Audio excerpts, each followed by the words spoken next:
On July 7th, our nation was impacted when 11 police officers were shot in Dallas, Texas. 5 of those officers died. In a nation where tensions are running high and our protectors are becoming the targets, Dallas has become the symbol of a difficult time in U.S. history. In the wake of the tragedy and others around the country, emergency and trauma services are being brought into the light as they respond to these events, saving lives and bringing a piece of order to a chaotic and ever-changing situation. I had the privilege of spending time with the men and women of Parkland Emergency Medicine in Dallas, Texas, to talk with them about the experience of being there on the night of July 7th as the bullets were flying and lives were on the line. Dallas, Texas is one of the great cities in the United States. A city built from oil and entrepreneurs, it's an expansive city of over 1.25 million people, surrounded by towers of glass buildings and evidence of its oil-rich heritage. Dallas has also been thrust into the national forefront for a couple of other reasons. On November 22, 1963, President John F. Kennedy was assassinated in Dallas, Texas, while his motorcade passed through Dealey Plaza. Then, nearly 43 years later, and only 2 blocks away, shots rang out once again and 5 police officers lost their lives. 6 others were injured. The scene as you pass by now doesn't reflect the events of that night, but as you walk by you see evidence of bullets flying with holes in walls and posts, windows blown out, and marks where police cars responded to the scene. Now, a barricade guarded by dozens of police from around Texas surrounds the site, with ribbons, memorials, lowered flags, and police mourning the deaths of fellow officers.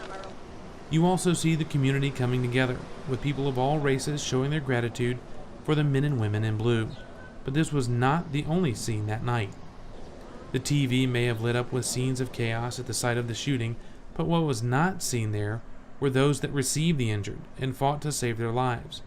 This task fell to the doctors, nurses, and countless others at Parkland Memorial Hospital who responded to the mass shootings and surely saved lives.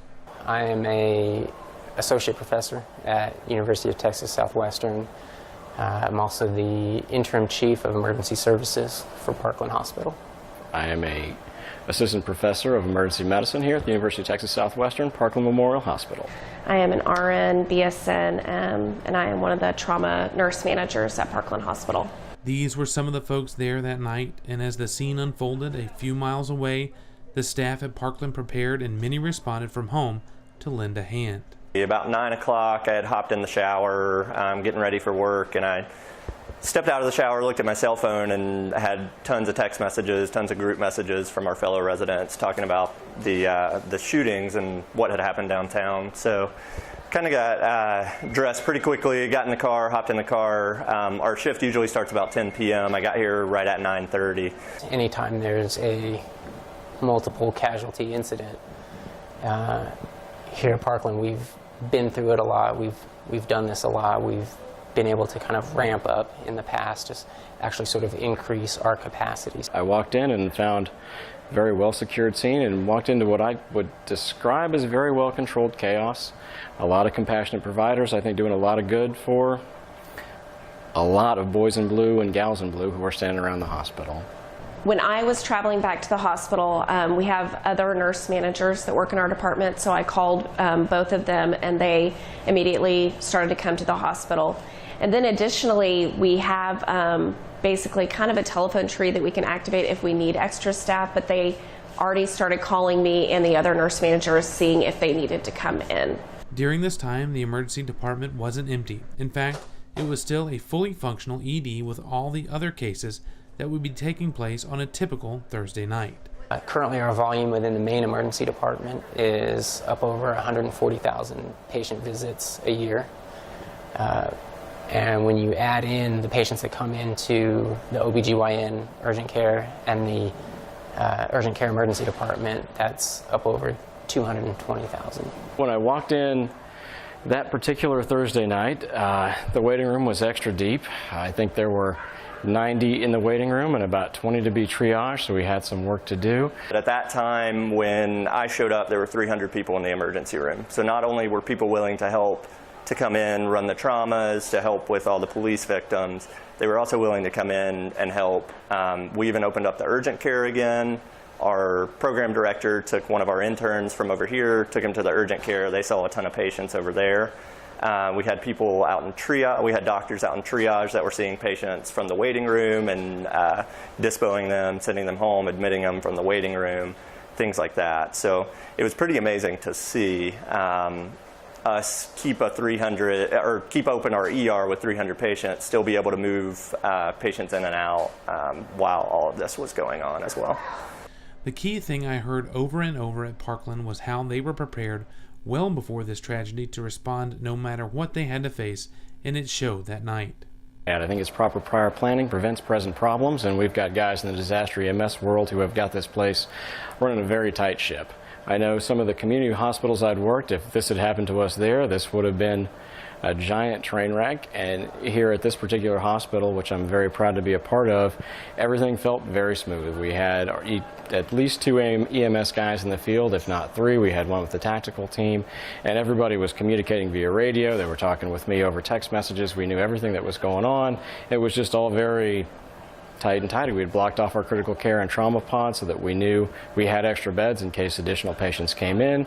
Well, at the same time, we had additional staff and faculty come in and cover our urgent care units and our standard ER units so that we had more than enough coverage to get everybody seen.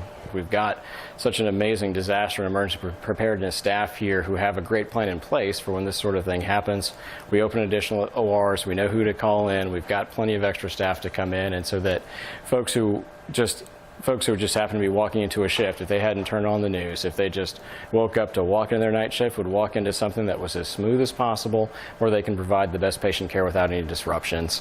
And I know that's been the goal of our disaster staff, to make that ready when this sort of thing happens. In medicine, you become accustomed to injuries, illness, and even death. Sometimes it seems almost too casual and commonplace, but there are some things that even seep through the protective wall that comes with seeing what we do.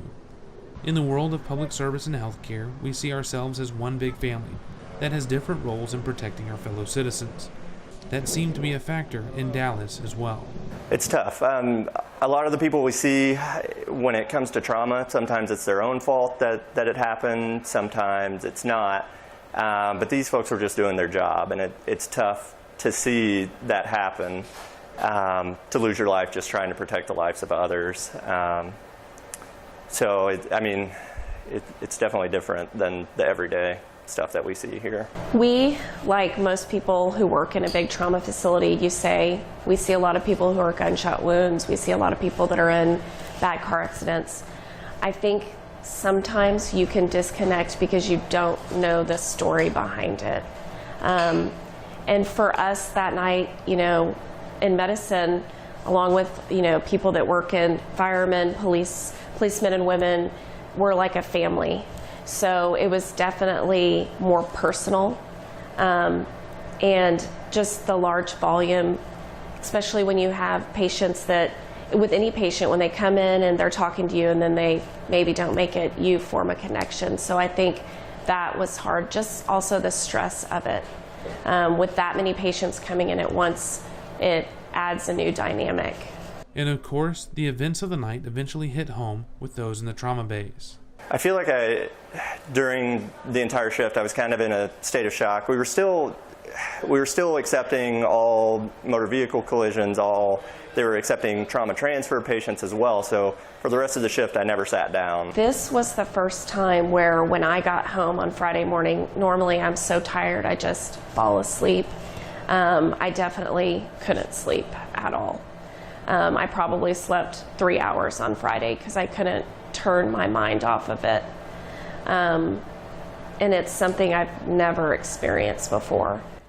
As we move forward from the tragedies of Dallas and elsewhere, I can only hope that we as an American society can grow, learning how we can all work together to mend fences, close the divide, and make this melting pot of democracy a safer and more supportive place.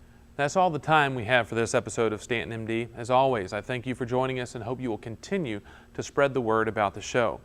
If you have a story, product, or technology that you feel should be on the show, contact us at info@StantonMD.com.